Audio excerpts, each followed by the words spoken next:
Attitude is everything, മനോഭാവം അതാണ് എല്ലാം എന്ന മനോഹരമായ പുസ്തകത്തിൻ്റെ മലയാളത്തിലുള്ള ഓഡിയോ സമ്മറിയാണ് നിങ്ങൾ കേൾക്കാൻ പോകുന്നത്.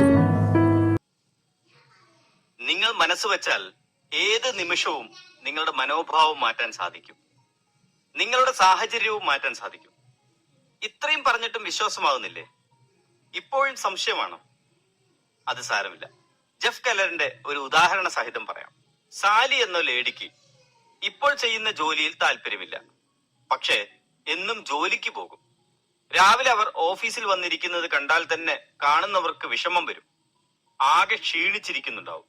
ആരെങ്കിലും എന്താണ് വിശേഷമെന്ന് ചോദിച്ചാൽ മറുപടിയായി എപ്പോഴും ക്ഷീണത്തെക്കുറിച്ച് വിവരിക്കും.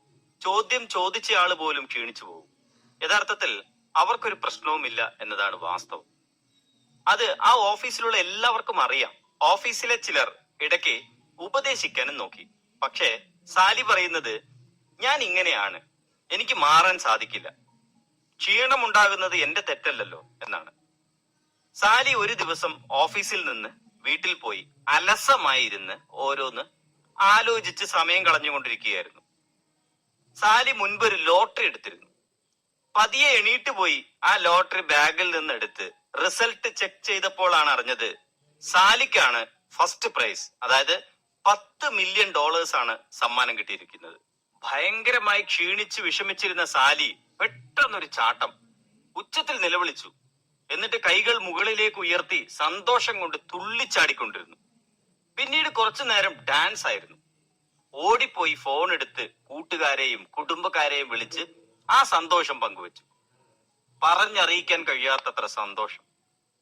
സാലി ആ പണം കൊണ്ട് എന്ത് ചെയ്യും എന്നിങ്ങനെ ചിന്തിച്ചിരുന്നു. ജെഫ് കെല്ലർ പറയുന്നത്, കുറച്ചു മുൻപ് വരെ ക്ഷീണിതയായ സാലിക്ക് ഇപ്പോൾ എന്ത് സംഭവിച്ചു? 15 വയസ്സുള്ള കുട്ടിയെ പോലെ തുള്ളിച്ചാടി നടക്കുന്നു. അവിടെ എന്താണ് സംഭവിച്ചത്? ആരെങ്കിലും സാലിയെ ഷോക്കടിപ്പിച്ചോ? അതോ ഐസ് കെട്ട തലയിലൂടെ ഇട്ടോ? ഇല്ലല്ലോ. പിന്നെന്താണ്? മുൻപ് സാലി പറഞ്ഞതുപോലെ എനിക്കിനി മാറാൻ കഴിയില്ല എന്നത് തെറ്റാണ്. ആർക്കും എപ്പോൾ വേണമെങ്കിലും ഏത് നിമിഷത്തിലും മാറാൻ സാധിക്കും. ജെഫ് കെല്ലർ പറയുന്നു, ഇനി മുതൽ ആര് നിങ്ങളോട് ഹൗ ആർ യു എന്ന് ചോദിച്ചാലും അടിപൊളി എന്ന് മറുപടി പറയുക. ഗോയിങ് ഗ്രേറ്റ് എന്നും തിളങ്ങുന്ന കണ്ണുകളോടെ സന്തോഷത്തോടെ നിങ്ങൾ പറയൂ. തുടക്കത്തിൽ പറയാൻ കുറച്ച് ബുദ്ധിമുട്ടായിരിക്കും, പിന്നീട് അത് ശീലമായിക്കോളും. ഓദർ ചോദിക്കുന്നു, നിങ്ങളോട് ആരെങ്കിലും എപ്പോഴും അവരുടെ പ്രശ്നങ്ങളും പരാതികളും പറഞ്ഞുകൊണ്ടിരുന്നാൽ നിങ്ങൾക്ക് ഇഷ്ടപ്പെടുമോ? അത് കേട്ടുകൊണ്ടിരിക്കുമ്പോൾ നിങ്ങൾക്ക് ഉന്മേഷം കിട്ടാറുണ്ടോ? ഇല്ല അല്ലേ? അവർ ഒന്ന് പോയി കിട്ടിയാ മതി എന്ന് നിങ്ങൾ ചിന്തിക്കുന്നുണ്ടാവും. അല്ലെങ്കിൽ നിങ്ങൾക്ക് എണീറ്റ് ഓടാൻ തോന്നും അല്ലേ? പക്ഷേ സ്ഥിരം പരാതി പറഞ്ഞ് നടക്കുന്നവർ ചിലപ്പോൾ കേട്ടുകൊണ്ടിരിക്കും. കാരണം അവരും തിരിച്ചു പറയാൻ പോകുന്നത് ഇതേ കാര്യമായിരിക്കും. പക്ഷെ ഒരു കാര്യമുണ്ട്, എല്ലാവരും പരാതി പറയാറുണ്ടാവും. ചിലപ്പോൾ വർഷത്തിൽ 1 or 2 പ്രാവശ്യമായിരിക്കും, അല്ലാതെ എല്ലാ ദിവസമോ എല്ലാ ആഴ്ചയിലോ അല്ല. ചിലർ എന്ന് കണ്ടാലും പറയാനുള്ളത് പ്രശ്നങ്ങളും പരാതികളുമായിരിക്കും. സുഹൃത്തുക്കൾ അല്ലെങ്കിൽ കുടുംബക്കാർ തമ്മിൽ ഇങ്ങനെ ഇടയ്ക്ക് പങ്കുവെക്കുന്നതിനെ കുറിച്ചല്ല ഓദർ പറയുന്നത്. എന്നാലും ഒരു കാര്യമുണ്ട്, സുഹൃത്തായാലും കുടുംബക്കാരായാലും അധികമായാൽ അമൃതം വിഷം എന്ന പോലെ എന്തിനും ഒരു പരിധിയുണ്ട് എന്ന് മനസ്സിലാക്കണം. ചിലർ പരിഹാരം ലഭിക്കാനായിരിക്കും പരാതി മറ്റുള്ളവരോട് പറയുന്നത് എന്ന് നമ്മൾ തിരിച്ചറിയേണ്ടതുണ്ട്. അതും അധികമാകരുത് എന്ന് മാത്രം. നിങ്ങളുടെ വേദനകളെയും പ്രശ്നങ്ങളെയും ആരും കേൾക്കാൻ താല്പര്യപ്പെടുന്നില്ല. കൂടുതലും ആളുകൾ അസുഖത്തെക്കുറിച്ചായിരിക്കും സംസാരിക്കുക. എന്റെ ബാക്ക് പെയിൻ എന്നെ കൊല്ലുന്നു എന്ന് പറയും. എന്റെ തലവേദന അത് തല വെട്ടിപ്പൊളിയുന്ന പോലെ ഉണ്ടാവുന്നുണ്ട് എന്ന് പറയും.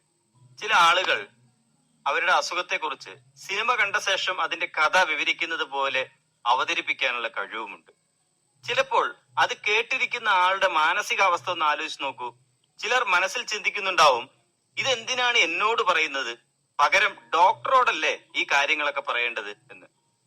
അതുകൊണ്ട് ശ്രദ്ധിക്കുക, നേരിൽ കാണുമ്പോഴോ ഫോണിൽ സംസാരിക്കുമ്പോഴോ നിരന്തരം പ്രശ്നങ്ങളെക്കുറിച്ചോ മറ്റോ പരാതിപ്പെട്ടുകൊണ്ടിരിക്കുന്നത് ആർക്കും താല്പര്യമുള്ള കാര്യമല്ല എന്ന് നമ്മൾ മനസ്സിലാക്കണം.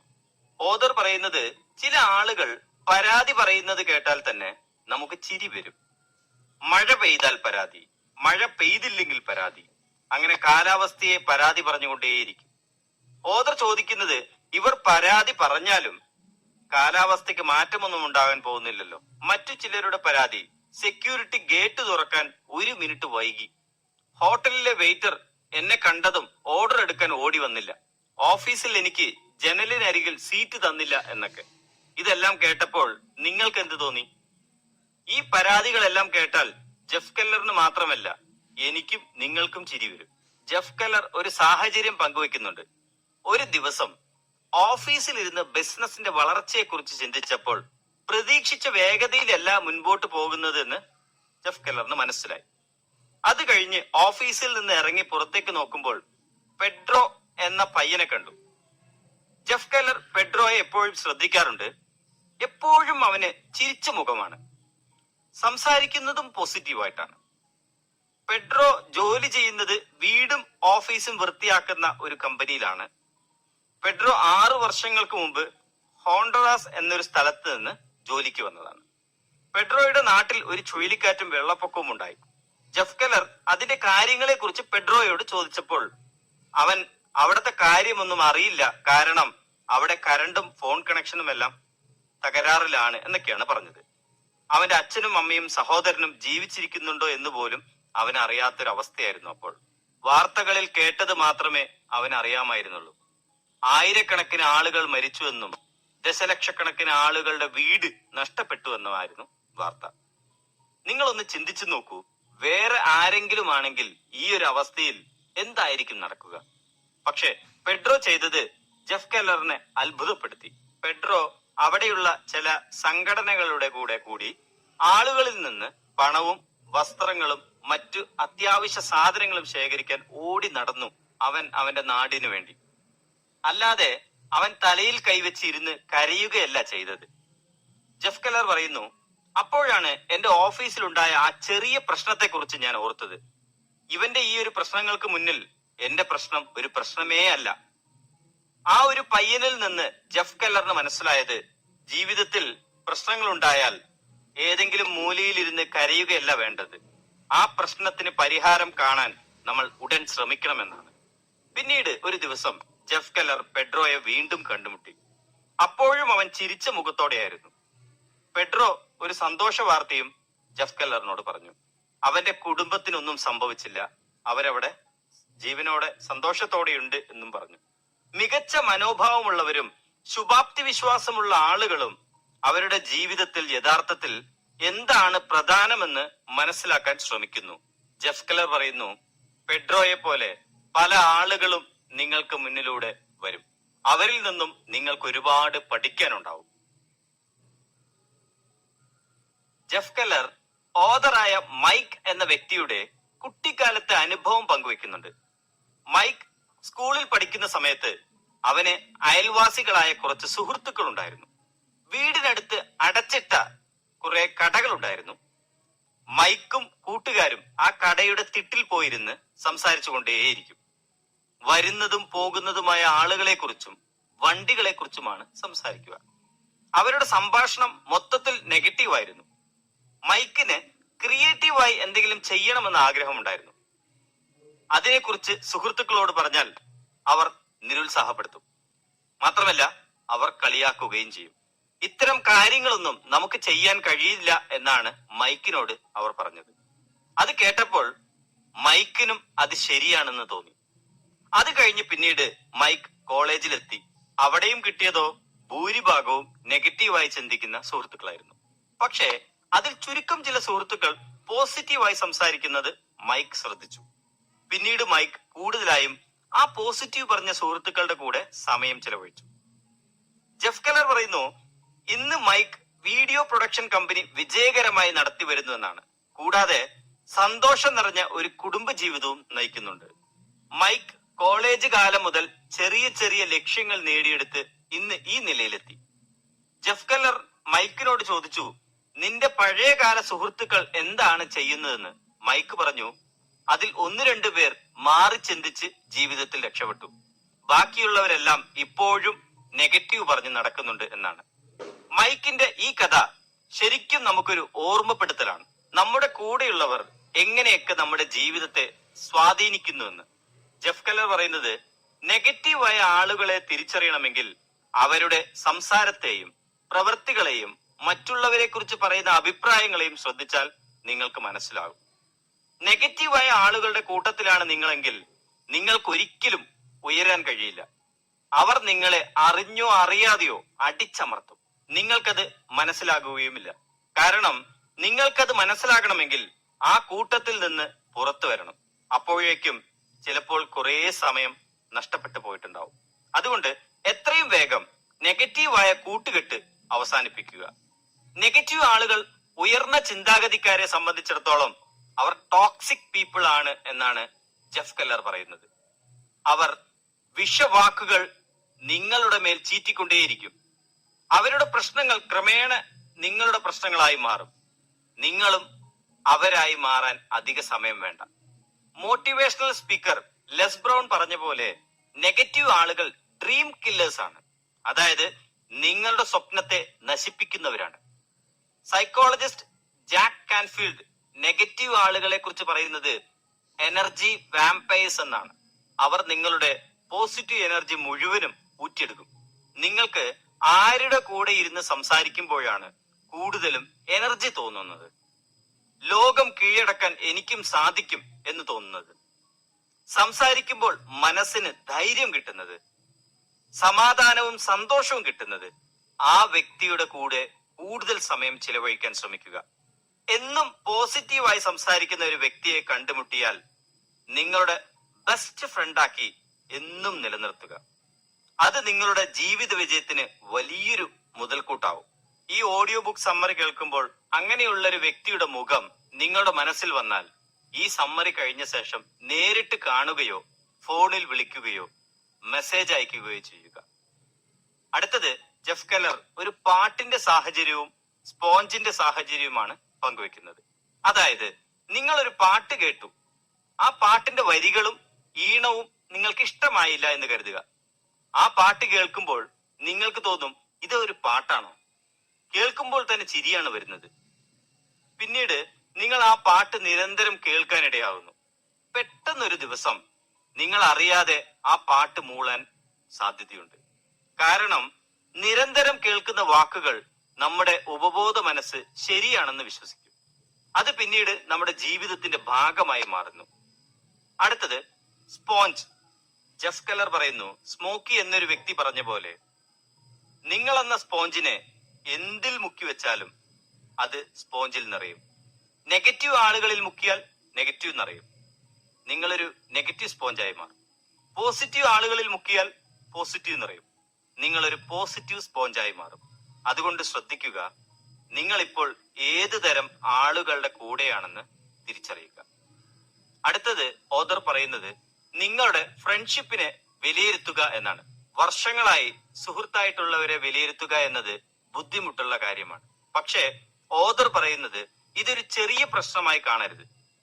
നിങ്ങളുടെ കൂടെ സമയം ചെലവഴിക്കുന്നവർക്ക് ഏറ്റവും വിലമതിക്കാനാവാത്ത നിങ്ങളുടെ മനസ്സിൽ കാര്യമായ സ്വാധീനമുണ്ട്.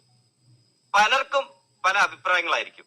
ചിലർ പറയും നമ്മുടെ സുഹൃത്തുക്കളെ ഒഴിവാക്കുന്നതിന് പകരം അവരെ മാറ്റിയെടുക്കുന്നതല്ലേ നല്ലതെന്ന്. ജെഫ് കെല്ലർ പറയുന്നു, നിങ്ങൾക്ക് നല്ലത് എന്ന് തോന്നുന്നത് നിങ്ങൾക്ക് ചെയ്യാം. അത് നിങ്ങളുടെ സ്വാതന്ത്ര്യമാണ്. ഓരോ സാഹചര്യവും അതിൻ്റെതായ രീതിയിൽ കൈകാര്യം ചെയ്യണം എന്നും പറയുന്നുണ്ട്. ഇനി നെഗറ്റീവ് സുഹൃത്തുക്കളുമായി സമയം ചെലവഴിക്കാൻ നിങ്ങൾക്ക് ശക്തമായ ആഗ്രഹമുണ്ടെങ്കിൽ നിങ്ങൾ സ്വയം ചോദിക്കുക, ഞാൻ എന്തിനാണ് ഈ ആളുകളോടൊപ്പം ഉണ്ടാവാൻ ആഗ്രഹിക്കുന്നത് എന്ന്. അതിന് കൃത്യമായ ഉത്തരം നിങ്ങൾക്ക് നിങ്ങളിൽ നിന്ന് തന്നെ കിട്ടും. അത് തിരഞ്ഞെടുക്കുക.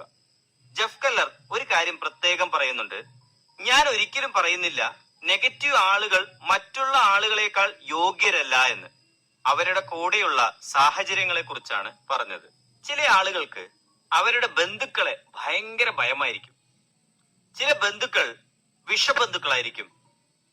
ജെഫ് കെല്ലർ ചോദിക്കുന്നു, നിങ്ങൾക്ക് വിഷം ചീറ്റുന്ന ബന്ധുക്കൾ ഉണ്ടായാൽ നിങ്ങൾ എന്തു ചെയ്യും? യഥാർത്ഥത്തിൽ ഇതൊരു വല്ലാത്തൊരു പ്രശ്നമാണ് എന്നാണ് ഓഥർ പറയുന്നത്. ജെഫ് കെല്ലർ പ്രത്യേകം പറയുന്നത്, നിങ്ങൾ കുടുംബാംഗങ്ങളോട് പുറംതിരിഞ്ഞു നിൽക്കരുത്. കുടുംബ ബന്ധങ്ങൾ വിലപ്പെട്ടതാണ്. യോജിപ്പുള്ള കുടുംബ ബന്ധങ്ങൾ നിലനിർത്താൻ നമ്മൾ എല്ലാവിധ ശ്രമങ്ങളും നടത്തണം. പക്ഷേ അങ്ങനെയൊക്കെ ആണെങ്കിലും നിങ്ങളുടെ വിഷം ചീറ്റുന്ന ബന്ധുക്കൾ നിങ്ങളുടെ ജീവിതത്തിൽ ചെലുത്തുന്ന സ്വാധീനം അത് കുറയ്ക്കുന്ന നിയന്ത്രണങ്ങൾ നിങ്ങൾ എടുക്കണം. അതിനർത്ഥം അവരെ പാടെ ഉപേക്ഷിക്കണമെന്നല്ല, അവരോട് സംസാരിക്കാൻ പാടില്ല എന്നല്ല. അവരോടൊപ്പമുള്ള നിങ്ങളുടെ ഇടപെടലിന് ചില പരിധികൾ വെക്കണം. ഉദാഹരണത്തിന്, നിങ്ങളുടെ നെഗറ്റീവ് ബന്ധുക്കൾ നിങ്ങളുടെ ഉയർച്ചയെ ഇഷ്ടപ്പെടാത്തവരാണെങ്കിലോ, അവർ എപ്പോഴും നിങ്ങളെ വിമർശിക്കുന്നവരാണെങ്കിലോ, അവരെ ദിവസവും പലതവണ ഫോണിൽ വിളിക്കാനോ നേരിൽ കാണാനോ പോകരുത് എന്നാണ് ജെഫ് കെല്ലർ പറയുന്നത്. ഇനി സംസാരിക്കുമ്പോൾ മറ്റൊരാളെ കുറിച്ച് അവർ നെഗറ്റീവ് പറഞ്ഞാൽ, അല്ലെങ്കിൽ നിങ്ങൾക്ക് ഗുണമില്ലാത്ത ഒരു വിഷയത്തെക്കുറിച്ച് കുടുംബക്കാർ നിങ്ങളോട് സംസാരിച്ചു തുടങ്ങിയാൽ, ഉടൻ തന്നെ എന്തെങ്കിലും പോസിറ്റീവായിട്ടുള്ള സംഭാഷണത്തിലേക്ക് പതുക്കെ വഴിതിരിച്ചു വിടുക. എന്നിട്ട് സ്വരം നന്നാകുമ്പോൾ കച്ചേരി നിർത്തണം എന്നതുപോലെ പതിയെ സൂത്രത്തിൽ അവിടെ നിന്നും അല്ലെങ്കിൽ ആ വ്യക്തിയിൽ നിന്നും ഒഴിഞ്ഞു മാറുക. കൂടെ ജോലി ചെയ്യുന്നവരിൽ ചിലർക്കും നെഗറ്റീവ് ആറ്റിറ്റ്യൂഡ് ഉണ്ടാവും. അവരുടെ കൂടെ കൂടുതലും ഇടപെടാൻ നിൽക്കരുത് എന്നാണ് ഓതർ പറയുന്നത്. നിങ്ങൾ ജോലിയിൽ എത്ര പോസിറ്റീവ് ആണെങ്കിലും അവർക്ക് ജോലി ഇഷ്ടമല്ലെങ്കിൽ, അല്ലെങ്കിൽ അവർക്ക് ജോലി ചെയ്യാൻ താല്പര്യമില്ലെങ്കിൽ, അവർ പതിയെ നിങ്ങളെയും നെഗറ്റീവിലേക്ക് ആകർഷിക്കും. കമ്പനിയെ കുറിച്ച് പതിയെ പതിയെ നെഗറ്റീവ് പറയും. എന്നിട്ട് സ്ലോ പോയിസൺ ഇഞ്ചക്ട് ചെയ്തുകൊണ്ടേയിരിക്കും. അവരുടെ ആഗ്രഹം അവരെ സപ്പോർട്ട് ചെയ്യുന്ന അല്ലെങ്കിൽ അവരെ പോലെ ചിന്തിക്കുന്ന ചില ആളുകൾ കൂടെ വേണം എന്നായിരിക്കും. അതിന്റെ ഒരു ഇര നിങ്ങളായിരിക്കും, ശ്രദ്ധിച്ചില്ലെങ്കിൽ. നിങ്ങളുടെ കമ്പനിയിലെ ബെസ്റ്റ് പെർഫോമറുമായി മാത്രം കൂട്ടുകൂടുക. നാട്ടിലായാലും ജോലി സ്ഥലത്തായാലും ഏതെങ്കിലും ക്ലബിലായാലും പോസിറ്റീവായി സംസാരിക്കുന്ന ആളുകളെ മാത്രം പുതിയ സുഹൃത്തുക്കളായി തിരഞ്ഞെടുക്കുക. നിങ്ങൾക്ക് വിജയിക്കാനും നിങ്ങളുടെ ഉള്ളിലുള്ള യഥാർത്ഥ കഴിവിനെ പുറത്തു കൊണ്ടുവരാനും നമ്മുടെ മനോഭാവത്തിൽ ചില മാറ്റങ്ങൾ വരുത്തേണ്ടതുണ്ട്. ജെഫ് കെല്ലർ പറയുന്നു, നിങ്ങൾ അസ്വസ്ഥരാകാൻ തയ്യാറായിരിക്കണം. വളരെ പവർഫുൾ ആയിട്ടുള്ള വാക്കുകളായിരുന്നു അത്. ഓതർ പറയുന്നത്, ഞാൻ ഒരിക്കലും ഇത് മറക്കില്ല എന്നാണ്. കൂടുതൽ ആളുകളും ഭയപ്പെടുത്തുന്ന സാഹചര്യങ്ങളെ അഭിമുഖീകരിക്കേണ്ടി വരുമ്പോഴാണ്, അല്ലെങ്കിൽ പുതിയ കാര്യങ്ങൾ ചെയ്യുമ്പോഴാണ് ഒന്ന് പുറകോട്ട് വരാറുള്ളത്. നിങ്ങൾക്ക് വിജയിക്കാനും നിങ്ങളുടെ ഉള്ളിലുള്ള യഥാർത്ഥ കഴിവിനെ പുറത്തു കൊണ്ടുവരാനും നമ്മുടെ മനോഭാവത്തിൽ ചില മാറ്റങ്ങൾ വരുത്തേണ്ടതുണ്ട്. ജെഫ് കെല്ലർ പറയുന്നു, ഒരു ദിവസം ഗിൽ ഈഗിൾസിന്റെ വാക്കുകൾ എന്റെ മനോഭാവത്തെ തന്നെ മാറ്റിക്കളഞ്ഞു. ആ വരികൾ ഇതായിരുന്നു: നിങ്ങൾക്ക് വിജയിക്കണമെങ്കിൽ നിങ്ങൾ അസ്വസ്ഥരാകാൻ തയ്യാറായിരിക്കണം. വളരെ പവർഫുൾ ആയിട്ടുള്ള വാക്കുകളായിരുന്നു അത്. ഓതർ പറയുന്നത്, ഞാൻ ഒരിക്കലും ഇത് മറക്കില്ല എന്നാണ്. കൂടുതൽ ആളുകളും ഭയപ്പെടുത്തുന്ന സാഹചര്യങ്ങളെ അഭിമുഖീകരിക്കേണ്ടി വരുമ്പോഴാണ്, അല്ലെങ്കിൽ പുതിയ കാര്യങ്ങൾ ചെയ്യുമ്പോഴാണ് ഒന്ന് പുറകോട്ട് വരാറുള്ളത്. കാരണം അത് ഭയം കാരണമായിരിക്കും. പിന്നീട് അവർ അതിനുവേണ്ടി ഒരു പ്രവൃത്തിയും ചെയ്യില്ല. ജെഫ് കെല്ലർ പറയുന്നത്, എന്തിന് മറ്റുള്ളവരെയൊക്കെ പറയണം, ഞാൻ തന്നെ 10-30 കൊല്ലമായി അങ്ങനെ തന്നെയായിരുന്നു. അത് പറയാൻ എനിക്കൊരു മടിയുമില്ല. ഏതൊരു കാര്യം ചെയ്യുമ്പോഴും ആളുകൾക്ക് ചെറിയൊരു ഭയമുണ്ടാവും. അത് സ്വാഭാവികമാണ്. ചിലർക്ക് ഭയമുണ്ടാവുകയില്ല, അത് വേറൊരു കാര്യം. ഒരു ഉദാഹരണത്തിന്, പബ്ലിക് സ്പീക്കിംഗ് നടത്തുമ്പോഴോ പുതിയൊരു സംരംഭം ആരംഭിക്കുമ്പോഴോ ചിലർക്ക് ഭയമുണ്ടാകാറുണ്ട്. ചിലർക്ക് ഒരാളോട് എന്തെങ്കിലും ചോദിക്കാൻ പോലും ഭയമായിരിക്കും. ജെഫ് കെല്ലർ പറയുന്നത്, പലതരത്തിലുള്ള ഭയമുണ്ട്. അത് നിങ്ങളുടെ ശരീരത്തെ മുറിവേൽപ്പിക്കുന്നതോ അല്ലെങ്കിൽ നിങ്ങളുടെ ആരോഗ്യത്തെ ബാധിക്കുന്ന തരത്തിലുള്ള ഭയത്തെക്കുറിച്ചല്ല നിങ്ങളോട് പറയുന്നത്. നിങ്ങളുടെ പേഴ്സണൽ ആയിട്ടുള്ള അല്ലെങ്കിൽ പ്രൊഫഷണൽ ആയിട്ടുള്ള വളർച്ചയ്ക്ക് തടസ്സമാകുന്ന ഭയത്തെക്കുറിച്ചാണ്. അതിൽ പ്രധാനപ്പെട്ട ഒന്നാണ് കംഫോർട്ട് സോൺ, അതായത് ആശ്വാസ മേഖല. നമ്മുടെ ജീവിത വിജയത്തിന് ഭീഷണിയായി നിൽക്കുന്ന ഒന്നാണ് കംഫോർട്ട് സോൺ. അതിന്റെ ഉള്ളിൽ നിന്ന് പുറത്തു വരാതെ വിജയിക്കുക എന്നത് എളുപ്പമല്ല. എല്ലാവർക്കും കംഫോർട്ട് സോണുകൾ ഉണ്ടാവും, പലർക്കും പലതരത്തിലായിരിക്കും എന്ന് മാത്രം. കംഫോർട്ട് സോണിൽ നിന്ന് പുറത്തു വരണം എന്ന് ചിലർ ചിന്തിക്കും. പക്ഷേ അവരുടെ തലയിൽ കുറേ ചോദ്യങ്ങൾ വന്ന് നിൽക്കും. എനിക്കത് നിയന്ത്രിക്കാൻ കഴിയുമോ? ഇപ്പോൾ ഉള്ളതും പോവുമോ? എല്ലാവരും എന്നെ നോക്കി ചിരിക്കുമോ? എന്റെ സുഹൃത്തുക്കളും ബന്ധുക്കളും എന്നെ എന്ത് പറയും എന്ന് തുടങ്ങി കുറേ ചോദ്യങ്ങൾ ഉണ്ടാവും. നിങ്ങളുടെ ജീവിതത്തിലോ അല്ലെങ്കിൽ ജോലിയിലോ അടുത്ത ലെവലിലേക്ക് കടക്കാൻ നിങ്ങൾക്ക് എന്ത് ഭയമാണുള്ളത്? പുതിയ സാധ്യതകളെ ഉണ്ടാക്കിയെടുക്കണമെന്ന ഭയമാണോ? അതോ ജോലി മാറ്റണമെന്ന ഭയമാണോ? അതോ പുതിയ കഴിവുകൾ ഉണ്ടാക്കിയെടുക്കാനുള്ള ഭയമാണോ? നിങ്ങളുടെ മനസ്സിലുള്ളത് മറ്റുള്ളവരോട് പറയാനുള്ള ഭയമാണോ? അതോ പബ്ലിക് സ്പീക്കിംഗ് ചെയ്യാനുള്ള ഭയമാണോ? ഇതിൽ ഏതെങ്കിലും ഭയം നിങ്ങൾക്കുണ്ടെങ്കിൽ ഒട്ടും വിഷമിക്കേണ്ട. അത് ഒരുപാട് ആളുകൾക്ക് പൊതുവെയുള്ള ഭയമാണ്. ആ ഭയം മാറ്റാൻ കഴിയുന്നതുമാണ്. നിങ്ങളുടെ കമ്പനിക്കുള്ളിൽ ഒരു പ്രസന്റേഷൻ നടത്താൻ പറഞ്ഞാൽ ചിലപ്പോൾ അത് എങ്ങനെ ചെയ്യാൻ കഴിയുമെന്ന് ചിന്തിച്ച് എനിക്കത് കഴിയില്ല എന്ന് പറയും. ഓതർ പറയുന്നത്, ഞാൻ ഒരുപാട് ആളുകളോട് ചോദിച്ചിട്ടുണ്ട്, ഇങ്ങനെ നോ പറയുന്നത് കൊണ്ട് എന്തൊക്കെ ലാഭമാണ് നിങ്ങൾക്കുള്ളത് എന്ന്. അവർ എല്ലാവരും പറഞ്ഞത് ഒരേ ഒരു കാര്യം മാത്രമേ ഉള്ളൂ, നോ എന്ന് പറഞ്ഞ് അവിടെ നിന്ന് രക്ഷപ്പെടുക എന്ന് മാത്രം, അല്ലാതെ പ്രത്യേകിച്ച് വേറെ ലാഭമൊന്നുമില്ല. പക്ഷെ യെസ് പറഞ്ഞ് അത് ചെയ്യുകയാണെങ്കിൽ ഒരു പക്ഷേ നമ്മുടെ യഥാർത്ഥ കഴിവ് തിരിച്ചറിയാൻ അതൊരു സാഹചര്യമായിരിക്കും. നിങ്ങൾ എല്ലാ കാര്യത്തിലും ഇങ്ങനെ നോ പറഞ്ഞ് പിന്മാറരുത്. കാരണം നിങ്ങളുടെ ഭയത്തെ നേരിടാൻ കഴിഞ്ഞില്ലെങ്കിൽ പിന്നെ എങ്ങനെയാണ് ഉയർന്ന വിജയം നിങ്ങൾക്ക് ലഭിക്കുക? നിങ്ങളുടെ പൂർണ്ണമായ കഴിവ് വികസിപ്പിക്കണമെങ്കിൽ ഭയത്തെ മാറ്റി നിർത്തണം. പേടി കാരണം എല്ലാറ്റിൽ നിന്നും പിന്മാറുമ്പോൾ നിങ്ങളുടെ വ്യക്തിത്വത്തെ അത് ബാധിക്കുന്നുണ്ട്.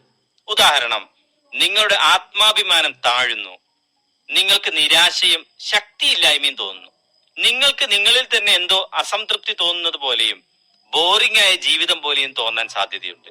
മറ്റുള്ള ആളുകളിൽ നിന്നുള്ള താൽക്കാലിക കളിയാക്കലുകൾ ഒഴിവാക്കാൻ വേണ്ടി നിങ്ങൾ നിങ്ങളുടെ തന്നെ വില നഷ്ടപ്പെടുത്തരുത്. പേടി മാറാൻ പ്രത്യേക മന്ത്രമൊന്നുമില്ല. നിങ്ങൾ ചെയ്യേണ്ടത് അടുത്ത തവണ നിങ്ങൾ എന്തെങ്കിലും ചെയ്യാൻ പോകുമ്പോൾ അതിന്റെ റിസൾട്ടിനെ കുറിച്ചൊന്നും ചിന്തിക്കണ്ട. എന്തു വന്നാലും ഞാനത് ചെയ്യും എന്ന് മാത്രം ചിന്തിക്കുക. എന്നിട്ട് ആ കാര്യം ചെയ്യുന്നതിന് മുൻപ് തന്നെ നിങ്ങൾ നിങ്ങളെ ഒരു വിജയിയായി പ്രഖ്യാപിക്കുക. ഉദാഹരണത്തിന്, നിങ്ങൾ ആളുകളുടെ മുന്നിൽ സംസാരിക്കാൻ പോകുകയാണെന്ന് കരുതുക. നിങ്ങൾക്കുള്ളിൽ ഭയമുണ്ട്, അത് കാര്യമാക്കണ്ട, എല്ലാവർക്കും അതുണ്ടാവും. എന്തായാലും മുന്നോട്ട് പോകുക. നിങ്ങളുടെ സീറ്റിൽ നിന്ന് എണീറ്റ് നിങ്ങൾ സംസാരിച്ചു തുടങ്ങുമ്പോൾ തന്നെ നിങ്ങൾ ഒരു വിജയിച്ച ആളാണ്. ഒരുപക്ഷെ കാൽമുട്ടുകൾ വിറയ്ക്കുന്നുണ്ടാവും, അല്ലെങ്കിൽ നിങ്ങളുടെ ശബ്ദം ഇടറുന്നുണ്ടാവും. അതൊന്നും ഒരു പ്രശ്നമേ അല്ല. നിങ്ങൾ നിങ്ങളുടെ ഭയത്തെ നേരിട്ട് കഴിഞ്ഞു എന്നാണ് അതിന്റെ അർത്ഥം. നിങ്ങൾ സംസാരിച്ചു കഴിഞ്ഞതും നിങ്ങളുടെ ആത്മാഭിമാനം വർദ്ധിക്കും, സന്തോഷം തോന്നുകയും ചെയ്യും. എല്ലാം ശരിയാകണമെന്നൊന്നുമില്ല. അതിനിപ്പോൾ എന്താണ് പ്രശ്നം? ഇനിയും ഒരുപാട് വേദികളിൽ സംസാരിക്കാൻ അവസരം കിട്ടും. പിന്നീട് നല്ലൊരു സ്പീക്കർ ആകാനും സാധിക്കും. ഓരോ തവണ സംസാരിക്കുമ്പോഴും നിങ്ങളുടെ ധൈര്യം കൂടിക്കൂടി വരുന്നത് നിങ്ങൾക്ക് മനസ്സിലാവും. അടുത്തത് ജെഫ് കെല്ലർ റാൽഫ് വാൽഡോ എമേഴ്സൺ പറഞ്ഞത് പങ്കുവെക്കുന്നുണ്ട്. അദ്ദേഹം പറഞ്ഞത് ഇതാണ്: നിങ്ങൾ ഭയപ്പെടുന്ന കാര്യങ്ങൾ ചെയ്യാൻ ശ്രമിച്ചാൽ ഭയത്തിന്റെ മരണം ഉറപ്പാണ്. ഈ വാക്കുകളെ ഉറച്ചു വിശ്വസിച്ച് ധൈര്യത്തോടെ പിന്തുടരുകയാണെങ്കിൽ നിങ്ങളുടെ ജീവിതത്തെ മാറ്റിമറിക്കാൻ സാധിക്കും. എല്ലാവർക്കും ഭയമുണ്ട്. അതായത് വിജയികളായ ആളുകൾക്കും ഭയമുണ്ട്. ചിലതരം പേടികൾ ഉണ്ടാകുന്നതിൽ തെറ്റില്ല. പക്ഷേ വ്യത്യാസം എന്തെന്നാൽ ഭയമുണ്ടെങ്കിലും വിജയിച്ച ആളുകൾ അവർ ഉടൻ തന്നെ നടപടിയെടുക്കുകയും ചെയ്യും. മുന്നോട്ടുള്ള കാര്യത്തിലേക്ക് അവർ നീങ്ങുകയും ചെയ്യും. നിങ്ങൾ പലതും തോറ്റു പഠിച്ചതാണ്. ഉദാഹരണത്തിന്, നിങ്ങൾ സൈക്കിൾ ചവിട്ടി പഠിക്കുന്ന സമയത്ത് വീഴുമ്പോഴെല്ലാം നിങ്ങൾ ആവേശത്തോടെ എണീറ്റ് വീണ്ടും ശ്രമിക്കും. പക്ഷേ അവിടെ നിങ്ങൾ വീണുപോയല്ലോ, പരാജയപ്പെട്ടല്ലോ എന്നൊന്നും ചിന്തിക്കില്ല. നിങ്ങൾക്കൊരു ലക്ഷ്യമേ ഉള്ളൂ, എങ്ങനെയെങ്കിലും സൈക്കിൾ ഒറ്റയ്ക്ക് ഓടിക്കാനുള്ള ബാലൻസ് ഉണ്ടാക്കിയെടുക്കണം. പലപ്പോഴും നിങ്ങളുടെ മാതാപിതാക്കൾ ആരെങ്കിലും സൈക്കിൾ ചവിട്ടുമ്പോൾ അടുത്തുണ്ടാവും. ആ ഒരു ധൈര്യവും നിങ്ങൾക്കുണ്ടായിരിക്കും. കുറച്ച് ദിവസങ്ങൾ കഴിഞ്ഞാൽ പിന്നീട് ആരും അടുത്ത് വേണമെന്നില്ല, ഒറ്റയ്ക്ക് തന്നെ നിങ്ങൾക്ക് സൈക്കിൾ ഓടിക്കാൻ കഴിയും. അടുത്തത് ഓതർ പറയുന്നത് ഒരു പുതിയ കാര്യം ചെയ്യുന്നതിനെ മുതിർന്നവരും കുട്ടികളും എങ്ങനെ കാണുന്നു എന്നതിനെ കുറിച്ചാണ്. ഒരു ഉദാഹരണത്തിന്, മുതിർന്ന കുറെ ആളുകൾ മാത്രം ജോലി ചെയ്യുന്ന സ്ഥാപനത്തിൽ പുതിയ കമ്പ്യൂട്ടർ കൊണ്ടുവന്ന ശേഷം എല്ലാവരോടും പറയുന്നു, നിങ്ങൾ ഇതിലെ പുതിയ സോഫ്റ്റ്വെയർ പ്രോഗ്രാമിനെ പെട്ടെന്ന് പഠിച്ചെടുക്കണമെന്ന്. അല്ലെങ്കിൽ എല്ലാവരും നിലവിലുള്ള പൊസിഷനിൽ നിന്ന് മാറി വേറെ പൊസിഷനിലേക്ക് മാറണമെന്ന്. കൂടുതൽ ആളുകളും എന്തായിരിക്കും പറയുക? ചിലർ എപ്പോഴും പരാതിപ്പെട്ടുകൊണ്ടേയിരിക്കും. ചിലർ അത് ചെയ്യാൻ തയ്യാറാകും, പക്ഷെ അവർക്ക് ചെയ്യാൻ കഴിയില്ല. ചിലർ സ്വന്തം കഴിവിൽ സംശയിക്കും, ചിലർ ഭയപ്പെടും. പക്ഷെ നോക്കൂ, ഒരു 6 or 7 വയസ്സുള്ള ഒരു കുട്ടി എന്തെങ്കിലും പുതിയതായി ചെയ്യണമെന്ന് ചിന്തിച്ചാലോ മറ്റോ ആ കുട്ടി വളരെ സന്തോഷത്തോടെ അത് ചെയ്യാൻ തുടങ്ങും. പിന്നീട് ആ കുട്ടി വളർന്നു വലുതായ ശേഷം എല്ലാ കാര്യത്തിനും ഭയപ്പെടുന്നു. വിൻസ്റ്റൺ ചർച്ചിൽ പറഞ്ഞ പോലെ വിജയം എന്നാൽ ഒട്ടും ഉത്സാഹം കുറയാതെ പരാജയത്തിൽ നിന്നും പരാജയത്തിലൂടെയുള്ള ഒരു പ്രയാണമാണ്. അടുത്തത് ജെഫ് കെല്ലർ പുസ്തകം എഴുതിയ 2 പേരുടെ സാഹചര്യമാണ് പങ്കുവെക്കുന്നത്. അവർ നല്ല ഇൻസ്പിറേഷണൽ സ്റ്റോറീസ് അടങ്ങിയ ഒരു പുസ്തകം എഴുതി തയ്യാറാക്കി. ആദ്യം ഒരു പബ്ലിഷേഴ്സിനെ സമീപിച്ചു. അവർ നോ പറഞ്ഞു. രണ്ടാമതും വേറെ പബ്ലിഷറിനെ സമീപിച്ചു.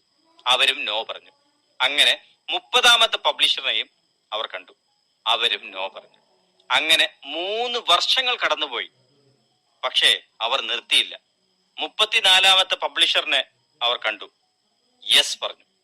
33 പബ്ലിഷേഴ്സ് തള്ളിക്കളഞ്ഞ പുസ്തകം 34ാമത്തെ പബ്ലിഷർ അത് പബ്ലിഷ് ചെയ്തു. അതൊരു വൻ വിജയമായി മാറി. ആ പുസ്തകത്തിന്റെ പേരാണ് chicken soup for the soul. ആ പുസ്തകം എഴുതിയത് ജാക്ക് കാൻഫീൽഡും മാർക്ക് വിക്ടർ ഹാൻസും. 30 ദശലക്ഷം കോപ്പികൾ വിറ്റ് തീർന്ന പുസ്തകമാണ് chicken soup for the soul. ആ 2 എഴുത്തുകാരുടെ ശുഭാപ്തി വിശ്വാസവും ധൈര്യവുമാണ് ഇത്രയും തോൽവി നേരിട്ടിട്ടും ആ പുസ്തകം വിജയിച്ചത്. 4ഓ 5ഓ റിജക്ഷൻസ് ഉണ്ടാകുമ്പോഴേക്കും അവർ നിർത്തിയിരുന്നെങ്കിൽ ഇന്നവർ വിജയിച്ചിട്ടുണ്ടാവില്ല. കാരണം മനോഭാവമാണ് എല്ലാം. അതായത് ആറ്റിറ്റ്യൂഡ് ഈസ് എവറിത്തിങ്. വേറൊരു ഉദാഹരണം ജെഫ് കെല്ലർ പങ്കുവെക്കുന്നുണ്ട്. വർഷങ്ങൾക്ക് മുമ്പ്, അതായത് 1990-ൽ മിഡ് വെസ്റ്റേൺ കമ്പനിയുടെ ഓണർ ഞങ്ങളുടെ ഓഫീസിൽ വിളിച്ച് സ്പീക്കിംഗ് പ്രോഗ്രാമിനെ കുറിച്ച് അന്വേഷിച്ചു. മാത്രമല്ല ഞങ്ങളുടെ പ്രൊഡക്ട്സിനെ കുറിച്ചും ബുക്സിനെ കുറിച്ചും അന്വേഷിച്ചു. അത് കഴിഞ്ഞ് പിന്നീട് ഒരു ദിവസം അദ്ദേഹത്തെ വിളിച്ചു ചോദിച്ചു എന്തായി തീരുമാനം എന്ന്. അദ്ദേഹം പറഞ്ഞു ഒന്നും ആയിട്ടില്ല, പിന്നീട് പറയാമെന്ന്. പിന്നീട് തുടക്കത്തിൽ എല്ലാ ആഴ്ചയിലും അദ്ദേഹത്തെ വിളിച്ചിരുന്നു. പക്ഷെ സെയിലൊന്നും നടന്നില്ല. അത് കഴിഞ്ഞ് മാസത്തിലൊരിക്കൽ വിളിക്കാൻ തുടങ്ങി. അപ്പോഴും സെയിലൊന്നും നടന്നില്ല. പിന്നീട് ഇടയ്ക്കിടെ ന്യൂസ് ലെറ്റേഴ്സും ഫ്ലയേഴ്സും അയച്ചുകൊണ്ടേയിരുന്നു. 1998-ൽ ജെഫ് കെല്ലർ ഓഫീസിലിരിക്കുമ്പോൾ ഒരു ഫോൺ കോൾ വന്നു. അത് മിഡ് വെസ്റ്റേൺ കമ്പനിയിലെ ഒരു സ്റ്റാഫ് ആയിരുന്നു. ആ ഫോൺ വിളിക്ക് ശേഷം സംഭവിച്ചത്, ഞാൻ അവരുടെ കമ്പനിയുടെ സെയിൽസ് ടീമിന് ഒരു മോട്ടിവേഷണൽ ട്രെയിനിങ് പ്രോഗ്രാം ചെയ്തു കൊടുത്തു. അതിനുശേഷം ആ ഓണറെ കണ്ട് സംസാരിച്ചിരുന്നു. അദ്ദേഹം പറഞ്ഞു, നിങ്ങളുടെ കമ്പനിയുടെ രീതികളെ എനിക്ക് ഭയങ്കരമായിട്ട് ഇഷ്ടപ്പെട്ടു. ഓഫീസിൽ നിന്നും ഇടയ്ക്കിടെ ആളുകൾ വിളിച്ചുകൊണ്ടേയിരുന്നു. അതുകൊണ്ടാണ് പെട്ടെന്ന് ഒരു പ്രോഗ്രാമിനെ കുറിച്ച് ഓർത്തപ്പോൾ നിങ്ങളെ എനിക്ക് ഓർമ്മ വന്നത്. ജെഫ് കെല്ലർ പറയുന്നു, നിർത്താതെയുള്ള പരിശ്രമമാണ് അവിടെ ഫലം കണ്ടത്. അടുത്തത് ജെഫ് കെല്ലർ പറയുന്നത്, നിങ്ങൾക്ക് ചെയ്യുന്ന കാര്യങ്ങളിൽ ഫലം കിട്ടുന്നില്ലെങ്കിൽ അല്ലെങ്കിൽ എപ്പോഴും പരാജയമാണെങ്കിൽ ചില ചോദ്യങ്ങൾ നിങ്ങൾ നിങ്ങളോട് തന്നെ ചോദിക്കുക എന്ന്. ഒന്നാമത്തെ കാര്യം, ഞാൻ അൺറിയലിസ്റ്റിക് ആയിട്ടാണോ ചിന്തിക്കുന്നത് എന്ന് സ്വയം ചോദിക്കുക. എളുപ്പമാർഗം കണ്ടെത്തി കുറുക്ക് വഴിയിലൂടെ വിജയിക്കാമെന്നാണ് നിങ്ങൾ ചിന്തിക്കുന്നതെങ്കിൽ അത് ശരിയായ ഒരു രീതിയേ അല്ല എന്നാണ് ജെഫ് കെല്ലർ പറയുന്നത്. പടിപ്പടിയായി കാര്യങ്ങൾ ചെയ്ത് ഓരോ പടികളും കയറിയാണ് വിജയം ലഭിക്കുന്നത്. അടുത്ത പടിയിലെത്താൻ എത്ര സമയം വേണമെന്ന് നിങ്ങൾക്ക് എപ്പോഴും അറിയില്ല. അതുകൊണ്ട് ക്ഷമയോടെ ഇരിക്കുക. 2, ഞാൻ എന്റെ ലക്ഷ്യം നേടിയെടുക്കാൻ തീവ്രമായി പ്രവർത്തിക്കുന്നുണ്ടോ? യഥാർത്ഥത്തിൽ നമ്മൾ ആഗ്രഹിക്കുന്നത് നേടിയെടുക്കണമെങ്കിൽ അതിനുവേണ്ടി 100% പ്രവർത്തിക്കണം. നമ്മൾ പൂർണ്ണമായിട്ടും ഇഷ്ടപ്പെട്ടാണ് ഒരു കാര്യം ചെയ്യുന്നതെങ്കിൽ അത് എളുപ്പത്തിൽ നേടിയെടുക്കാൻ നമുക്ക് സാധിക്കും. 3, എനിക്ക് ചുറ്റുമുള്ള ആളുകൾ എന്നെ കളിയാക്കുന്നവരാണോ? നമുക്ക് ചുറ്റും നെഗറ്റീവായിട്ടുള്ള ആളുകളാണെങ്കിൽ അവർ നിങ്ങളെ വിജയിക്കാൻ സമ്മതിക്കില്ല. അവർ നിരുത്സാഹപ്പെടുത്തിക്കൊണ്ടേയിരിക്കും. കൂടുതലും പോസിറ്റീവായിട്ടുള്ള ആളുകളുടെ കൂടെ കൂട്ടുകൂടുക. 4, ഞാൻ തോൽക്കാനാണോ അതോ വിജയിക്കാനാണോ തയ്യാറെടുത്തുകൊണ്ടിരിക്കുന്നത്? തോൽക്കാനാണെങ്കിൽ പ്രത്യേകിച്ചൊന്നും ചെയ്യേണ്ടതില്ല. പക്ഷേ വിജയിക്കണമെങ്കിൽ ഒരുപാട് കാര്യങ്ങൾ ശ്രദ്ധിക്കേണ്ടതുണ്ട്. ഒരുപാട് നല്ല സെൽഫ് ഹെൽപ്പ് പുസ്തകങ്ങൾ വായിക്കണം, പോസിറ്റീവായ ആളുകളുടെ കൂടെ കൂട്ടുകൂടണം, ലക്ഷ്യം വെക്കണം, പ്ലാൻ ചെയ്യണം, 100% ആത്മാർത്ഥമായി പ്രവർത്തിക്കണം. അങ്ങനെ ഒരുപാട് ചെയ്യേണ്ടതുണ്ട്. 5, എന്റെ പ്രവൃത്തികൾ ഒരു പരാജിതന്റെ പോലെയാണോ? പരാജയം വളർച്ചയ്ക്കും വിജയത്തിനും ആവശ്യമാണ്. പക്ഷെ അത് നിരന്തരം ശ്രമിക്കുന്നവർക്കാണ്, അല്ലാതെ ഒന്നും ചെയ്യാതെ ഇരിക്കുന്നയാളെ ഉദ്ദേശിച്ചല്ല. നിങ്ങൾക്ക് തോൽക്കുമെന്നുള്ള ഭയമില്ലെങ്കിൽ നിങ്ങൾ വിജയത്തിന്റെ പാതയിലാണ്. അടുത്തത് ജെഫ് കെല്ലർ പറയുന്നത്, നമ്മുടെ ജീവിതം വിജയവും പരാജയവും കൂടിക്കലർന്നതാണ്. പക്ഷേ വിജയിച്ച ആളുകൾക്കറിയാം നടക്കുന്നതിന് മുമ്പ് ഇഴയണമെന്നും ഓടുന്നതിന് മുമ്പ് നടക്കണമെന്നും. നിങ്ങൾ എന്നും പരിശ്രമിക്കുന്ന വ്യക്തിയാണെങ്കിൽ നിങ്ങൾക്കുണ്ടാവുന്ന തോൽവികൾ പതിയെ വിജയത്തിലേക്ക് കൊണ്ടെത്തിക്കും. അടുത്തത് ജെഫ് കെല്ലർ നെറ്റ്വർക്കിങ്ങിനെ കുറിച്ചാണ് പറയുന്നത്. നല്ല ആളുകളുമായി ബന്ധം സ്ഥാപിക്കുമ്പോൾ നമ്മൾ ഇന്ന് വരെ ചെയ്തിട്ടില്ലാത്ത പലതും ചെയ്യും. പക്ഷേ കൂട്ടുകൂടുന്നതിന് മുമ്പ് അവരെ മനസ്സിലാക്കി വെക്കണം, അല്ലെങ്കിൽ നിങ്ങളും കുടുങ്ങും. ഇനി നിങ്ങൾ നല്ല ആളുകളുടെ കൂടെയാണെങ്കിൽ നിങ്ങളുടെ ടേണിംഗ് പോയിന്റ് അവിടെ നിന്നായിരിക്കും. ഓതർ ഒരു സാഹചര്യം പറയുന്നുണ്ട്. അതായത് സ്റ്റൂ കാമൻ എന്നയാളെ പരിചയപ്പെടുന്നു. Stu think and grow rich എന്ന ന്യൂസ് ലെറ്ററിൽ എഴുതുന്നയാളായിരുന്നു. ജെഫ് കെല്ലർ വക്കീലിൽ നിന്ന് എങ്ങനെ മോട്ടിവേഷണൽ ട്രെയിനറായി എന്നൊരു ആർട്ടിക്കിൾ അതിൽ വന്നു. അപ്പോൾ തന്നെ ആറ്റിറ്റ്യൂഡ് ഈസ് എവരിത്തിങ്ങിന്റെ പ്രൊഡക്റ്റും അതിലൂടെ വിൽക്കാൻ ധാരണയായി. പിന്നീട് ഒരുപാട് പുസ്തകങ്ങൾ വിൽക്കാൻ സാധിച്ചു. തിങ്ക് ആൻഡ് ഗ്രോ റിച്ച്, അതിൽ ജെഫ് കെല്ലറിന്റെ കുറെ ആർട്ടിക്കിൾ വന്നു. അതിന്റെ ഭാഗമായി ഒരുപാട് ആളുകളുടെ കണക്ഷൻ ജെഫ് കെല്ലറിന് കിട്ടി. അതിനിടയ്ക്ക് ഒരു ലെറ്റർ വന്നു. അത് ജിം ഡൊണോവൻ എന്ന ആളുടേതായിരുന്നു. അങ്ങനെ ആ ബന്ധവും തുടർന്നു. അതിനിടയ്ക്ക് ജിം ഒരു പബ്ലിഷറായി എന്നെ കണക്ട് ചെയ്തു. INTI publishing and resource books, അവരാണ് ആറ്റിറ്റ്യൂഡ് ഈസ് എവരിത്തിങ് പബ്ലിഷ് ചെയ്തത്. അതിനുശേഷം ജിമ്മും 2 പുസ്തകങ്ങൾ എഴുതി. ജെഫ് കെല്ലർ പറയുന്നത് ഇതെല്ലാം സംഭവിച്ചത് സ്റ്റൂ കാമൻ എന്ന വ്യക്തിയുടെ ബന്ധത്തിൽ നിന്നാണ്. ഇതാണ് നെറ്റ്വർക്കിങ്ങിന്റെ പവർ എന്നാണ് ജെഫ് കെല്ലർ പറയുന്നത്. നെറ്റ്വർക്കിങ്ങിന്റെ ഗുണം തന്നെ പല പുതിയ ആളുകളുമായുള്ള ബന്ധമുണ്ടാക്കുമ്പോൾ അത് പരസ്പരം 2 പേർക്കും പ്രയോജനപ്പെടുന്നു. നല്ല കുറെ ആളുകളുമായി കൂട്ടുകൂടുകയും ബന്ധപ്പെടുകയും ചെയ്താൽ നിങ്ങളുടെ വിജയത്തിന് അത് വലിയ മുതൽക്കൂട്ടാകും. നെറ്റ്വർക്കിംഗ് എന്നത് ബിസിനസ്സിന് എങ്ങനെ ഗുണം ചെയ്യുന്നു എന്ന് നമുക്ക് നോക്കാം. പുതിയ ക്ലയന്റ്സിനെ നമുക്ക് അവരിലൂടെ കിട്ടും. തൊഴിലവസരങ്ങൾ കൂടുന്നു. നിങ്ങളുടെ ഓഫീസ് അല്ലെങ്കിൽ ബിസിനസ്സിൽ വളരെ ശരിയായിട്ടുള്ള ആളുകളെ കണ്ടെത്താൻ നിങ്ങൾക്കൊരു അവസരമാകുന്നു. പ്രശ്നങ്ങളെ പരിഹരിക്കാനും സഹായകരമാകുന്നു. ഇനി വ്യക്തിപരമാണെങ്കിലോ, പുതിയ ആളുകളെ കാണുകയും സംസാരിക്കുകയും ചെയ്യുമ്പോൾ നിങ്ങളുടെ സാമൂഹിക ബന്ധം മെച്ചപ്പെടും. വ്യത്യസ്തമായ അറിവുകളും നിങ്ങൾക്ക് ലഭിക്കും. അടുത്തത് ജെഫ് കെല്ലർ 16 ടെക്നിക്കുകൾ പങ്കുവെക്കുന്നുണ്ട്. അതിനെ ഓതർ 4ആയി തരംതിരിച്ചിട്ടുണ്ട്. ഒന്ന് ആറ്റിറ്റ്യൂഡ് ആൻഡ് ആക്ഷൻ എന്നും, അടുത്തത് റെഫറൽസ് എന്നും, മൂന്നാമത്തത് കമ്മ്യൂണിക്കേഷൻ എന്നും, നാലാമത്തത് ഫോളോ അപ്പ്. ആറ്റിറ്റ്യൂഡ് ആൻഡ് ആക്ഷനിൽ കുറച്ച് സബ് പോയിന്റ്സ് ഉണ്ട്. അതിലൊന്ന് വിജയിയെ പോലെ പെരുമാറുക എന്നാണ്. നെറ്റ്വർക്കിങ്ങിലും മനോഭാവത്തിന് പ്രാധാന്യമുണ്ട്. നിങ്ങൾ ഊർജ്ജസ്വലനാണെങ്കിൽ നിങ്ങളുടെ കൂടെ കൂടുതൽ സമയം ചെലവഴിക്കാൻ ആളുകൾ ഇഷ്ടപ്പെടും. നെഗറ്റീവ് ആണെങ്കിൽ ആരും കൂട്ടുകൂടാൻ ഇഷ്ടപ്പെടില്ല. 2 ഏതെങ്കിലും ക്ലബിലോ കൂട്ടായ്മയിലോ ആണെങ്കിൽ അതിലെ കാര്യങ്ങളിൽ നിങ്ങൾ ആക്റ്റീവായി പങ്കെടുക്കുക. കൂട്ടായ്മയുടെയോ സംഘടനയുടെയോ ഏതുമാകട്ടെ, അതിലെ എല്ലാ പ്രവൃത്തികളിലും ഓടി നടന്ന് ഉത്തരവാദിത്വത്തോടെ കാര്യങ്ങൾ ചെയ്യുന്നത് എല്ലാവരും ശ്രദ്ധിക്കും. അവർ നിങ്ങളെ ബഹുമാനിക്കും. അവർ നിങ്ങളിൽ നിന്ന് പലതും പഠിക്കാൻ ശ്രമിക്കും. ഉത്തരവാദിത്തങ്ങൾ ഏറ്റെടുക്കുക എന്നത് തന്നെ നല്ലൊരു മനോഭാവമാണ്. മൂന്നാമത്തേത്, നിങ്ങളുടെ നെറ്റ്വർക്കിലുള്ളവർക്ക് വേണ്ടി എന്തെങ്കിലും ചെയ്യുക.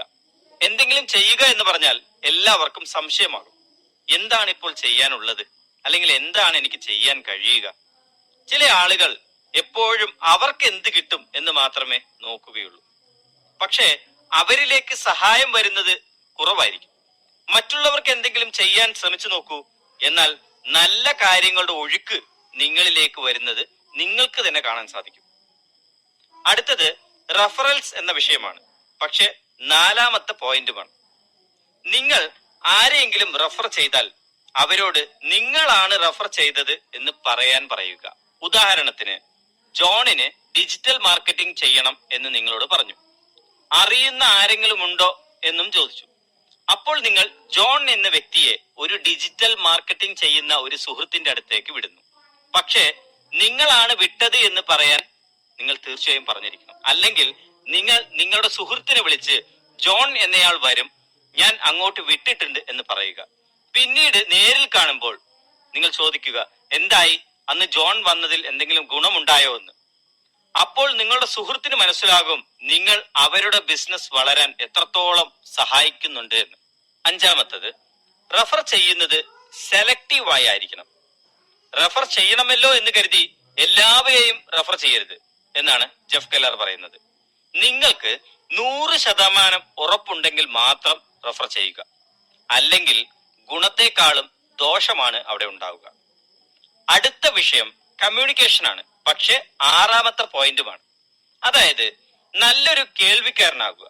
ഒരാൾ നിങ്ങളെ കാണുമ്പോഴൊക്കെ അവരുടെ ബിസിനസിനെ കുറിച്ച് വാതോരാതെ സംസാരിച്ചാൽ നിങ്ങൾക്ക് ഇഷ്ടപ്പെടുമോ ഇല്ലയോ? അതുപോലെ തന്നെയായിരിക്കും മറ്റുള്ളവർക്കും. എപ്പോഴും ഞാൻ ഞാൻ ഞാൻ എന്ന് ചിന്തിക്കാതെ നിങ്ങളുടെ അടുത്ത് സംസാരിച്ചു കൊണ്ടിരിക്കുന്നയാളെ നിങ്ങൾ ശ്രദ്ധിക്കുക. എന്നിട്ട് നിങ്ങൾക്ക് പറയാനുള്ളത് പറയുക. 7ാമത്തെ പോയിന്റ്, മാസത്തിൽ ഒരിക്കലെങ്കിലും നിങ്ങൾ പരിചയപ്പെട്ട ആ ആളുകളെ ഒന്ന് വിളിക്കുക, അല്ലെങ്കിൽ മെസ്സേജ് അയക്കുക. നിങ്ങൾ അവരെ ആത്മാർത്ഥമായി കെയർ ചെയ്യുന്നുണ്ട് എന്ന് അവരോട് അറിയിക്കുക. ഇടയ്ക്ക് വിളിക്കുക, സന്തോഷം പങ്കുവെക്കുക, അവരുടെ പ്രത്യേകതകൾ നിങ്ങൾ എടുത്തു പറയുക. എന്തെങ്കിലും സപ്പോർട്ട് വേണമെങ്കിൽ പറയണം എന്ന് നിങ്ങൾ പറയുക. അവരെ ഒന്ന് പ്രോത്സാഹിപ്പിക്കുക. പക്ഷേ നിങ്ങൾ നിങ്ങളുടെ ബിസിനസ് പറയാനാവരുത് വിളിക്കുന്നത്. ഇനി ആ വെളിയിലൂടെ ബിസിനസ് നടന്നാൽ നല്ലത് തന്നെ, നടന്നില്ലെങ്കിലും നല്ലത് തന്നെ എന്നാണ് ജെഫ് കെല്ലർ പറയുന്നത്. 8ാമത്തെ പോയിന്റ്, എന്നും പുതിയ ആളുകളെ കാണാനുള്ള അവസരമുണ്ടാക്കുക. നിങ്ങൾ ഒരു ദിവസം എവിടെ പോയാലും അവിടെ കാണുന്ന ആളുകളുമായി ബന്ധമുണ്ടാക്കുക. നിങ്ങൾക്ക് ഒരിക്കലും അറിയില്ല ഏത് വ്യക്തിയാണ് നിങ്ങളുടെ ജീവിതത്തിലെ അത്ഭുതമാകാൻ പോകുന്നതെന്ന്. ജെഫ് കെല്ലർ ജിമ്മിൽ പോകുമ്പോൾ ആറ്റിറ്റ്യൂഡ് ഈസ് എവരിത്തിങ് എന്ന ടീഷർട്ട് ധരിക്കും. അപ്പോൾ ആളുകൾ ഇങ്ങോട്ട് വന്ന് മനോഭാവത്തെ കുറിച്ച് ജെഫ് കെല്ലറിനോട് സംസാരിക്കും. പിന്നീട് ബിസിനസ്സും നടക്കാറുണ്ട്. നിങ്ങൾക്കും നിങ്ങളുടെ കമ്പനിയുടെ ടീഷർട്ട് ഇടാം. ആളുകൾ നിങ്ങളോട് സംസാരിക്കാൻ അതൊരു കാരണമാകും. 9, പ്രധാനപ്പെട്ടവരെ മാത്രമല്ല എല്ലാവരെയും പ്രധാനപ്പെട്ടയാളായി പരിഗണിക്കുക. പക്ഷേ അവിടെ പോയി പൊങ്ങച്ചം പറയരുത്.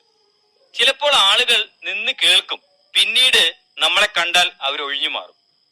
നിങ്ങളുടെ ബോസ് അല്ലെങ്കിൽ നിങ്ങളിൽ നിന്ന് പ്രൊഡക്റ്റോ സർവീസോ വാങ്ങിയ ആളും അവിടെ ഉണ്ടാവും. എന്നാലും എല്ലാവരോടും പോയി സംസാരിക്കുക. ഒരിക്കലും വേർതിരിവ് കാണിക്കരുത്. 10, മീറ്റിങ്ങിനോ സെമിനാറിനോ മറ്റു പരിപാടികൾക്കോ പോകുമ്പോൾ ഒരേ ആളുകളുടെ കൂട്ടത്തിൽ ഇരിക്കരുത്. പുതിയ ആളുകളെ കാണുക, പരിചയപ്പെടുക. 11, നിങ്ങളുടെ കംഫോർട്ട് സോണിൽ നിന്ന് പുറത്തു പോകുക. ഉദാഹരണത്തിന്, നിങ്ങൾക്ക് ആരോടെങ്കിലും സംസാരിക്കണം എന്ന ആഗ്രഹമുണ്ടെങ്കിൽ ഒരു മടിയും കാണിക്കരുത്. നിങ്ങൾ പോകുന്നു, സംസാരിക്കുന്നു, അത്ര തന്നെ. ബാക്കിയെല്ലാം പിന്നീട്.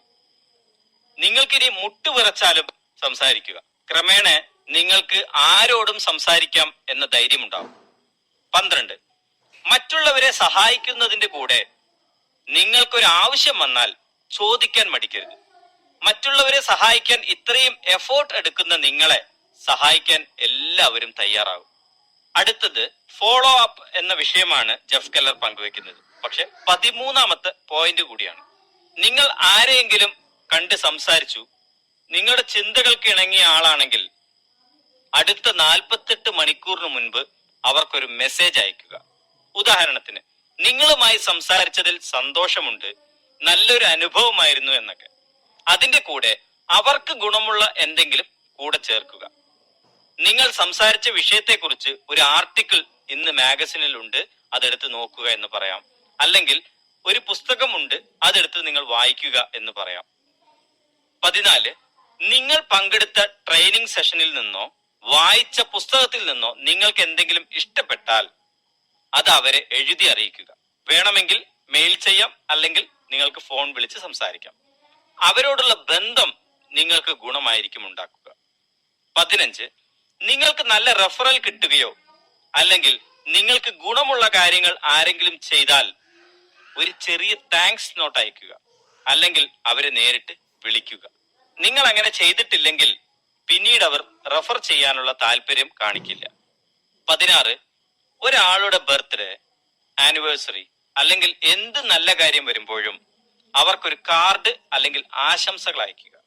എല്ലാവർക്കും അത് കേൾക്കാനും വായിക്കാനും ഇഷ്ടമാണ്.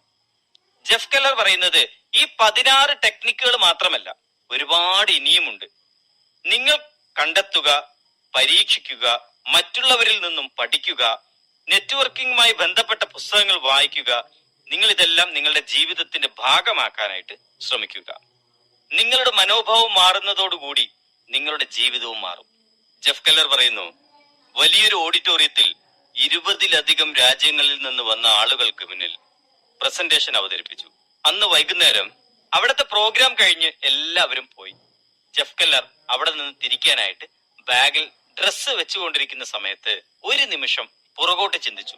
അതായത് 1985-ൽ ഞാൻ നെഗറ്റീവായി ചിന്തിച്ച് ഡിപ്രസ്ഡ് ആയിരിക്കുന്നു, ഒരു ഐഡിയയുമില്ല, വക്കീൽ ജോലിയിലും താല്പര്യമില്ല. ഇന്നോ 8000 മൈലുകൾ അകലെ ആളുകളെ മോട്ടിവേറ്റ് ചെയ്യാൻ വന്നിരിക്കുന്നു. ജെഫ് കെല്ലർ സ്വയം ഒന്ന് നുള്ളി നോക്കി, സ്വപ്നമാണോ ഇത് എന്നറിയാൻ. ജെഫ് കെല്ലറിന് ഇതെല്ലാം എങ്ങനെയാണ് സാധിച്ചത്? ഒരേ ഒരു കാര്യം മാത്രം, ആ മനോഭാവം ഒന്ന് മാറ്റി, അത്ര തന്നെ.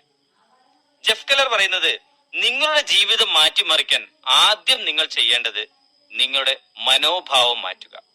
കാരണം മനോഭാവമാണ് എല്ലാറ്റിനും കാരണം, നല്ലതായാലും മോശമായാലും.